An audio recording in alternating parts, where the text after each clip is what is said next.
All right, everybody, we back. Catching up with Coach. I'm here with my boy, Poet Lost Child. Tell us a little bit about yourself, man. Who is Poet Yes, Lost sir. Child? Yes, sir. Poet Law Shot. I mean, I think I'm a regular dude. I'm a regular everyday dude that just happens to have an ability to kind of put words together to say something, and I try to make sure when I do say something, I say something that people actually need or want to sit down and listen to hear for a couple of minutes. But other than that, I think I'm just a regular everyday cat. That's what's up, man. So tell us a little bit about how you grew up, man. Was it rough? Did you have it easy? Or, um, let's Nah, I think I had a unique upbringing in the sense. I think like a lot. I assume that people know, but it amazes me every time when I say things to some people. Sometimes they say they didn't realize based on the name. I came up with the name Lost Child because it was I was given up for adoption at birth. So I've mhm. never known my mother, my father, brothers, because I've never it's just me. Um, so I kind of bounced around the system. I think for the first few weeks of my life, and then I was adopted fairly early on, and that's the family that I've been with for most of my life or whatever. Um, but when I started writing and I was trying to figure out a stage name, I just figured Lost Child to take off the T, take off the D, smash it all together into one word. And I mean, I put a little bit of artistic jazz on it or whatever, but that's where the name came from. And That's coming up, I mean, it was middle class. I mean, we wasn't in the projects, but we were still in the hood. So it was mhm. good and it was bad. And I mean, this, that, and the other. I mean, I think I had an average upbringing for, um, and for most of us, our age, our demographic or whatever. Um, Mhm. and I think I just somewhere along the lines at 13, 14 years old, I just realized I began to think long term, which I think is a problem that we have in our community. We see stuff and we make decisions based on what I can do right here, right now, boom, boom, boom. And I don't know what it was exactly that triggered my thinking to think differently, but I started thinking of, okay, if I do X, Y, and Z today, how is that going to affect me next week, next month, 5 years from now, 10 years from now? And I That's think that's what kind of just that one general concept of thinking is what molded me into being the man that I became later on down the road up until this point today. that's what's up, bro. Good stuff, man. Let's talk about trying to live while black, man. You know, um, I know that's a struggle. We out here just trying to live, man, just trying to survive like everybody else. And for whatever reason that causes problems, man. Let's get into that. Trying to live while we're just regular old people, man. Yeah, I think it's dope right now how social media is putting it out there, so people are seeing a lot more. Because it's stuff that people are saying, and we got Black Lives Matter and all these other little organizations are saying things that I feel like I've been saying for 20 some odd years now. Because I've been experiencing it since 14 years old. I've been stopped walking down the street. I've been pulled over just driving through certain neighborhoods. I've been followed around grocery stores and even Walmart when I used to visit down here before I lived down here. Came down here with my cousin, went to the Walmart, I think in either Vineland or Millville. I don't even know where I was at the time. And the dude was walking, following us around the store. So I mean, I know it happens. And we can as individuals, we can talk about it all day amongst our peers, especially specifically our white counterparts, and they'll be like, it's not that bad. You're just making it seem whatever, whatever. So now with social media, they're finally seeing what some of us have been saying the whole time. But I mean, it's I think it speaks to the strength that we have that we are as a people because we've gone through so much and we still have educated people. We still have successful families. I mean, you yourself, I mean, in spite of coming out of single parent households, in spite of coming out of being the underdogs, a lot of us have still progressed in a sense to where we still live in normal lives. We're not strung out on drugs. We're not mentally just nuts because of the things that we had to deal with as children. So Yes. I think it speaks to the power that we have within us, and that power just says what we can do to a greater extent. But it ain't easy. I definitely ain't gonna say that. As far as working on the job every day, dealing with this prejudice and this nonsense that people had automatically in their mind, and then you leave the job and you're on the way home and you go to Walmart to go shopping, then you got to deal with that same nonsense at the grocery store or whatever. Then you get in your car, you trying to drive home. Now you go down a certain street and the cop sees you, pulls you over. Now you dealing with it again. Like I don't think people understand the rage and the frustration for when these dudes finally do snap and do something wrong. Like it's a consistent day in day out thing that we have to deal with even before we leave the house. I've been sitting in the house all day, but it's like every time I get in my car, it's constant thought what neighborhoods I'm going through. When I see a cop go the other way, it's an automatic thing for me to look in the rearview mirror to see if he's doing a Yui. Like regardless of what I'm doing, it's an automatic thing that I do when I see a cop pass me the opposite direction. My eyes go straight to the mirror to see if he's doing a Yui. Like I've never been that dude out there on the block selling nothing. I ain't never been that dude out there all kind of crime and criminality and whatever, but just automatically because I know how they've treated me since I was 13, 14 years old. When I see them, I'm automatically on point. And that's not normal. That's not a normal way to live. Exactly, man. And that's tough, man. And that's one thing people don't get, and it's like it's hard to explain to them, because just like you said, a lot of times people just go back to, oh man, it's not that bad, or I know I'm not racist, and it's like you're trying to get them to understand, yeah, you may not be, but it's hard to put them in our place, because it'll never, in a sense, kind of like be reversed. So it's almost like we only meant to understand it. You know what I mean? Right, right, right. And that's one of the things I've been kind of wrestling with. Just I was dealing with a situation on my job for like the last 3 or 4 years, and I dealing with somebody who just kept treating me differently, and I was the only black dude in that particular department at the time, and I'm like, okay, what's going on? And I mean, over the span of 5 years, I just finally came to the conclusion, like, this dude is prejudiced against black people. He has a problem. He just happens to be my manager, my supervisor's boss. So he's the boss on top of the boss. And Yeah, I went through the channels. I went through my supervisor. I went to management. I went all the way up to HR, and I explained my case, and I followed their rules. And what I came to realize at the end of the 5 years of dealing with that situation, that it is sometimes it's hard for white people to accept that not all white people are as progressive thinking as they may be. that's right. So it bothers them to be able to admit that their coworker, who they chit chat with and talk to all the time, or their best friend, or their uncle, or one of their friends and or relatives, maybe even if and I say they think progressive because that's what they're presenting in front of me, eye to eye, toe to toe. But I'm just assuming that they're not just putting on the front. But for those of them that are genuinely quote unquote good white people, whatever, why is it so hard for the quote unquote good white people to accept the fact that your neighbor may not be the same type of good white person, your cousin, your in-laws or whatever? Like, that seems to be a real heavy thing for them to accept and acknowledge. Okay, yeah, I'm cool, but I need to recognize that maybe all my other counterparts aren't as cool as I am. Exactly. That's some good points, man. That's dope. Yeah, because I couldn't figure out what was going on, and every time I would make a complaint, they would always spin it back on me. Well, maybe you're looking at it wrong, or maybe you're just a little too jumpy, or maybe you're just a little too sensitive to comments and jokes. And they just, no matter what it was over 5 years, it always spun back to something that I did, and I'm just like, all right, I give up. Exactly, man. And that's the frustrating part, never getting to a solution. You know what I mean? Yeah, Try to I left handle the it. job after 5 years. Yeah. And that's a shame that you had to do that, just trying to work. Yeah. Mm. It's crazy, but it's and I mean, the thing I point out to people, I know they hate to hear it, but I'm like, you got just as many black people and white people in this Bristol, Millville, Violent area, whatever. You mean to tell me it's only 2 black guys over the last 25, 30 years that were good enough to be employed by this company for the last 30 years? Like, there's only two brothers out of all these brothers in this community. You mean to tell me it's only two that been here for 2 or 3, that been here for the last 20, 30 some years, that wanted to work and wanted to feed their family, or is it just the fact that you only let 2 or 3 in at a time? Exactly. And that's the things we have to deal with, man. And, Right. and it takes honest conversations, man. That's why Right. I like dialogue. Yes. Yeah. Oh, I It's love it. I love it. it's hard to get people to that point, of It's just a conversation. I love the fact that, like I said, being the only black guy amongst the sea of white guys, Hmm. and me pro-black and everything that I do. I mean, I accidentally kicked into conversations with dudes, and these are dudes that had Confederate flags on the front of their trucks, and they had the tattoos and all the good old boy mannerisms.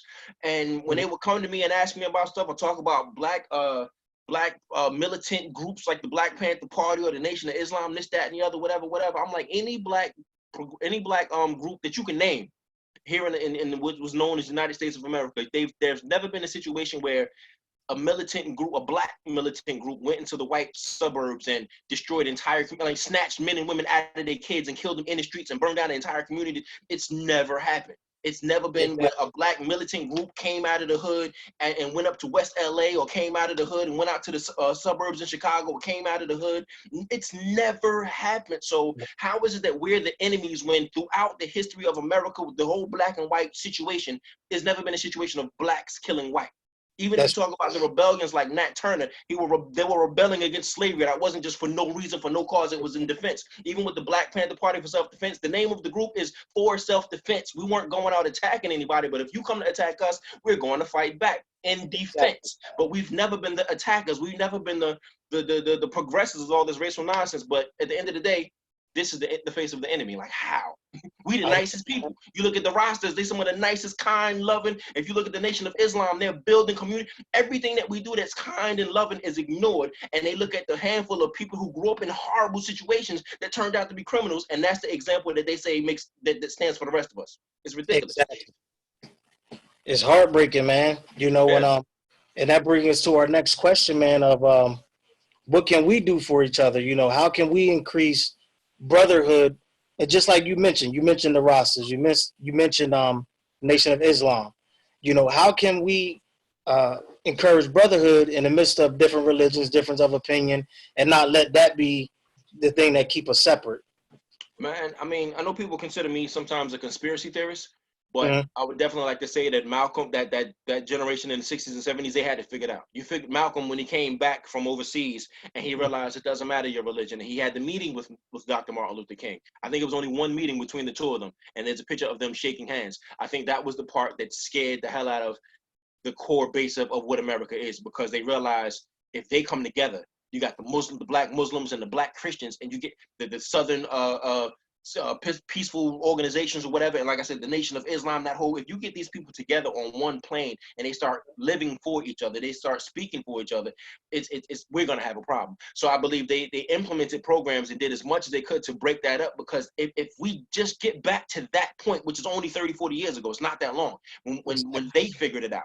Like, they took our leaders from us, so we don't have community leaders. And they literally killed all our community leaders. So now we have factions and groups of people who want to do something, but we're so separated and segmented. Like, the whole religion thing to me is ridiculous, because they figured that out 35 years ago. It doesn't matter whether you're Muslim, or it doesn't matter whether you're a Christian. It doesn't matter whether you're atheist. At the end of the day, we're all black people being oppressed by the same oppressive hand. So but it's hard. Like, I've gone to events like over in Philly at a church, and the dude had nothing. I mean, because when he saw me, he thought I was Muslim. He couldn't figure out why I was a Christian event. So he came right at me and was just spitting all kind of venom on Islam and the nation and this, that, and the other. And I'm not a defender of it. But at the end of the day, I'm like, okay, you're talking about other black men that are doing the same thing that you're doing, trying to live, trying to survive, but his like, there was no gospel. And he was like the deacon of the church or whatever. And I couldn't respect that, because I'm like, yo, you're doing the very thing that they want us to do. Like, if we come together, that's why I support anything that you do. If I remember to get out there, because I'm always, my head is in a million different places, but I come out to support you. I support my homegirl back home in North. Kishiori runs the North Anti-Violence Coalition. Whether I can be there sending something financially, or be there, I'm always willing to help out any of these groups and organizations, because we need it. Our communities need it. Our kids growing up need to see something other than the nonsense on TV and on the corner. So I just believe people have to do whatever you can. You don't have to be at all the rallies. You ain't got to be at all the events. But if you can send some money to financially help out one of these groups that you know is doing something that like we have a power. You look at all the money that the black community has pumped into Nike and Jordans. Like, if we took a tenth of that, and you look at the tithes in the churches, you have these mega churches, everybody paying their 10% or more, and you look at these mega establishments that are built. Okay, if we put that same effort into community building, we're unstoppable. And that's what they realized 30 years ago. So they broke that up. But we need to get back to that. Yeah, we sure do, man. We sure do. And I like what you said, man, where we got to see the point of we're black. That should be the talking point, the sticking point. We're black people being oppressed by the same people. And that's where the conversation should stay. All the other stuff is just extra stuff that, we shouldn't even worry about, and like, because one thing I was telling somebody, if you see that somebody's being a family man, working man, taking care of his responsibility, but then you find a problem with him because you say he's a Muslim, that should be the least of your worries. This man taking care of his responsibilities, and you mad because he represent a different faith than you. Like, to me, that's ridiculous, and we just got to get past that. Right. And I mean, and I know I've always been kind of like I don't want to say I've been a student of life, I guess it's easy to say.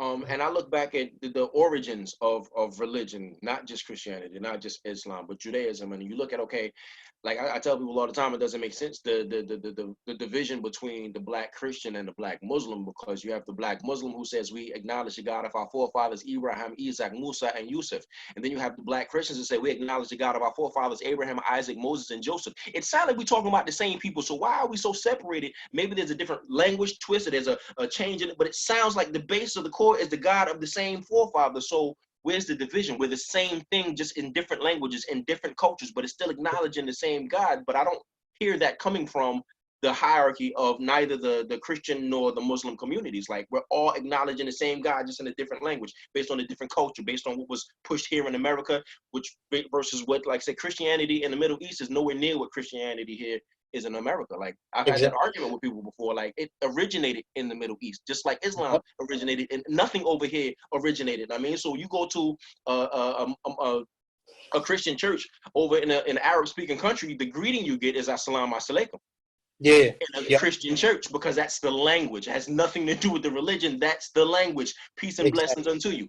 And Yep. in the language, regardless of the, I've had an argument with a so-called Muslim dude in Philly that I was bugging because I said Assalamu alaikum, or I responded wa alaikum assalam as a supposed either Christian or atheist or whatever he considered me, but because I wasn't Muslim, he spoke to me in Arabic and I responded in Arabic. Because I wasn't a Muslim, I was disrespecting Islam. I'm like, what? You're bugging. But that just shows how uneducated people are in whatever it is they claim they believe. Exactly, bro. And that's the truth, man. A lot of people was uneducated in that stuff, and Yeah.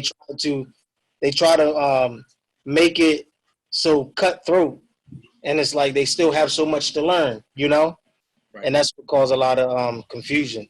You Right, know what right. I Like, mean? I admonish all the pastors and preachers in both Islam and Christianity who invite that open conversation and dialogue, and stop Yep. standing on these concepts of division. And even if you look at within the Christian church, when I was a teenager, I never understood why we had so many divisions. Like, you go to big cities like Philly, and back home in North, on one city block, there's 4 churches on one city block. I'm like, if we all acknowledging the same God, the same religion, the same language, why everybody got to break off and have 4 churches on one block instead of just getting together and having one church? It Yep. never made sense to me as a kid. That's the truth, bro. That's definitely the truth. You know, how do you think we can fix the confidence of our young black males? You know, the teenagers, man, the ones that's coming up after us, young adults. How can we fix their confidence, man, in the midst of it all? I think you're definitely doing it, man. I know, like, what you're doing with football. I mean, sports is definitely one of the father figures in life that a lot of these boys aren't getting at home. It's giving them the discipline, it's giving them the attention, it's giving them the outlet for all this youthful energy. So I believe that's definitely dope in what you're doing, and in doing that, you expose these young brothers to individuals like myself. You expose these brothers, young brothers, I know, to individuals like Jason Witcher, the judge. I salute Jason Witcher. I mean, you're exposing them to something that they may not have seen, even coming to you through football or following what you do in the community. If you weren't doing that, they would have never seen a black judge, for them to understand in their young minds that, wow, I can grow up to be a judge. I don't have to be on the other side of the courtroom. I mean, getting sentenced, I can be the person doing the sentencing. Like, but if you've never seen it before, it's so hard. But like I said, you present these young brothers with some options through sports and outside of sports that they may not have had. So I believe it's just in any way we can. I tell cats all the time, like, even if you're not a public speaker or a poet or a coach or whatever the case may be, you never know if it's not even a family member. It may be the young dude that lives across the street from you. When you come out the house, he sees how you move. I Yep. mean, I did that to older cats when I was young. I never said a word to this dude, but every time he came out the house, I peeped how he was dressing. I peeped how he drove his Yes, sir. car. I peeped who was running in and out of his house or whatever. So it was giving me an example of, okay, when I'm grown, I'm gonna have a fly car, and I'm gonna have the honeys running in and out of the house or whatever, whatever. To this day, that man Exactly. never knew that I was sitting there taking notes off of what I saw from the outside looking in. So I try to put that out there to brothers, man. If it's a young brother, if it's a cousin, if it's a neighbor, if you're dating women and they have young boys, always do whatever you can as a grown adult man to impart into that next generation. Because at the end of the day, we're gonna be senior citizens, and they're gonna be the ones taking care of us. So if we're not preparing them to be responsible adults, we're gonna have a problem when we seniors. That's right. That's the truth, bro. That's It ain't, definitely yeah, and it ain't just our kids, because it's gonna be kids that are working at the senior citizens building. So I mean, we gotta put it not to just our kids, but to the community kids, because they're gonna be the adults in the community taking care of us when we can't do it no more. exactly. Exactly, man. And that's the truth, man. You know, and that's what I think that we're missing out on, like the community feel. Because Right, I feel as though we as black people are community oriented individuals, and it's hard for us to thrive without each other. You right, know, because that's pretty much our ancestry.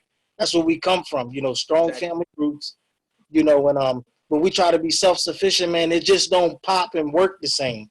Right, So just like you said, when you can see somebody who's the judge and coach in a position of authority, a respectable individual, man, it speaks volumes. Yeah. And I believe in, the image. That's why I wanted people to understand, like, even if you didn't agree with Obama, it's just the image of him being in that position. Yes. I didn't agree with everything that he did, but it's just Right. what the first family represented for that particular time. I wanted us, to appreciate that, and Exactly. we can disagree. You Right. may not always agree with the judge. I may not always agree with other coaches or other leaders, Right. but Right. it's just about respecting, what that person has worked themselves up to. You know what I mean? Absolutely.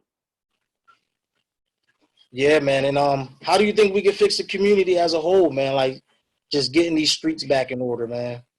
I mean, I think it's tough. I was looking at two of my good homies over in Philly.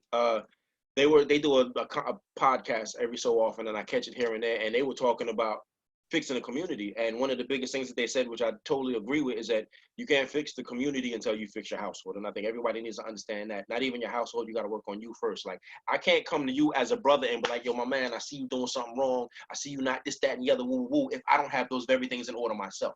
I That's mean, right. so I got to put my grown man business in order before I can go to another grown man and tell him how to get his businesses on. And then once I got mine together, I can help the next brother, and he can help the next brother, and he can help the next brother. Now we got 7, 8 households lined up where all the men are in position, and we're doing what we're supposed to be doing because we've shared information with each other. Because as young men, I say all the time, at 13, 14 years old, when we were young men trying to figure out this whole how you talk to girls and how you get in with, we shared all that information back and forth. We didn't grown young boys were learning from other. We didn't have older men telling us the right thing. Find you a good one, settle down. Woo, woo. No, we were talking to our homeboys the same age that didn't know no more than we knew. Oh, yo, I told her this, that, and the other on the phone, and she believed me, and that's how she called me. She let me come over, or this, that, and the other. So we sharing notes back and forth about the ignorant stuff. We need to take that same mentality as grown men, understanding right from wrong, and sharing that right within the brothers that we know, so we can have that community. And then from having that community, we can't get along with the white community, Hispanic community, or the Indian community until we get our community together. So it starts with self, my own family, then I'm gonna share out to my neighbors, and then all of us as neighbors can reach out to the next community. But it starts one at a time, it steps. Wow, that's dope, man. That's powerful stuff. Because I totally agree with that, man. It's like we be having conversation, and that's perfectly stated, man. Like we try to get to the end before we start, Right, find a starting point, right, and we be way over here, and I'm like, man, we gotta figure this out first, the right, right, basic right, stuff. right. We don't have a foundation, and how we gonna try to build anything up? You That's know what it. I mean? And that's key, bro. So that's good information, man. Appreciate that. I mean, it's like you say. I mean, even in the church, if you don't have anything on a sandy foundation, you can build the most beautiful building with diamonds and emeralds and whatever, and put all this money into the structure. But if you didn't lay a proper foundation, eventually all that beauty is going to crash and crumble. And that's what we see in our communities. We have these young brothers who came up out of the hood, and good or bad or legal or illegal, they make money, and they got a couple cars, and they don't bought a house here, this, that, and the other. But you fast forward 20, 30 years down the road, none of that is in existence anymore, because That's right. they were making the money regardless of whether it was legal or illegal, but there was no foundation. They didn't have an understanding of, okay, let me put some to the side, let me buy some stocks, let me buy some rental properties. Nah, they just wanted the stuff that people could see. I want the fly car, I want the house right downtown that everybody could see. Boom, boom, boom. There was no foundation. So when things change, which things always do change in life, regardless of how you getting it, either something's gonna change where you can't get it no more, or like I said, if it's illegal, it's definitely gonna get shut down eventually. If it's Yeah, legal, eventually you're gonna run to the end. There's the end to every road. So you have to start preparing for the next step. But when we do stuff, it's like, all right, boom, I got this. I got this, that, and the other. I'm spending money here, there, and whatever. And then when you finally get to the end, you're like, all right, now what I'm gonna do now? And you see these same cats that used to be them. You was the like the 50 said, damn, homie, in high school you was the man, homie. But look at you now, like you ain't got it no more, because there was no foundation under any of that. But our young kids don't see the foundation. All they see is the money and the cars and the houses or whatever. They don't understand because we were never taught. So we have to go back and teach what we were never taught. Build your foundation. Get your education. Keep your mind straight. Don't be out here with all this nonsense, and the stuff you see on TV is not real. That's not anything to emulate your life after. That's TV. That's not reality. Scratch reality TV altogether. But we just got to understand and teach these young kids what's real and what's not. that's right, man. And I know my cousins say all the time too, that he feels though it's a gap between older and black males pouring into to the youth and to, you know, our generation. What do you think about that? You know, where does that gap come from? Does that come from us building that foundation again? I think it's a generational thing and a thing of the times. Like I said, if you go back to the 60s and 70s where they literally killed all our black leaders, Hmm. um, fathers were pulled out of their homes. You had the Vietnam War when cats came back, they were addicted to drugs, so they couldn't mentally be the man that they needed to be for their family. So they had families when they left, but they came back and got with somebody and created a family. And 10 years later, he was strung out on heroin, so he left up out of the house. So now she's a single mom raising kids as a single mom. So now those kids are us now as adults that were raised in upside down, inside out, backwards situations. So now as adults, we don't know how to correctly be head of households and be the husband to our wives and be fathers to our kids because it was never done to us. We're That's right. kids that we're kids that raise ourselves. So now these kids are now the parents and unfortunately sometimes the grandparents. So there's 2 or 3 generations of this wayward raising of children that don't know how to do it. So I mean, I think one of our biggest things is going back to programs that were happening in the 60s and 70s because they were on point. They had entire communities. The Nation of Islam, regardless of how you feel about them, you can't knock and respect the fact that they owned entire communities. They shopped at their own grocery stores. They had their own doctors and lawyers. They had all of their own establishments in Chicago, and then they branched out to other places. You can't knock the fact that the Black Panther Party had their own grocery stores. They had their own health clinics. They had all of their own resources. It wasn't government handouts. It wasn't WIC or anything like that. It was people who had put into the pot for everybody to have. And Exactly. people like to call it communism or they want to call it this, that, and the other. But damn what it's called. If it works, what's the problem? Exactly. That's the truth. Exactly, man. Just getting back to that community feel, working together, man. Appreciating our elders, appreciating our young people. Yeah. You know, Listen just to the elders. They've been where we at. They walk the exact same steps, but we gotta fall back on I'm grown, I got this, I don't need to listen. No, you do need to listen because somebody did everything that you're doing now. They did it already and they know better. Take from them and move forward from that. Stop trying to figure everything out like we're the first ones that did it. exactly. That's powerful, man. Appreciate you, bro. Hey, I thank you, man. You know, I rock with you as often as I can. I appreciate you for reaching out to me for this. Oh, no problem, man. So this has been another session of catching up with Coach Poet Lost Child, man. We appreciate you, bro. Hey man, thank you. Keep doing what you're doing, man. And whenever you out there in the streets, you got something going on. If I see it and I'm available, I'm there. All right, bro. Likewise, man. Hit me up anytime. All right, cool, man. Peace. Thanks again. Take care, man. All right, man.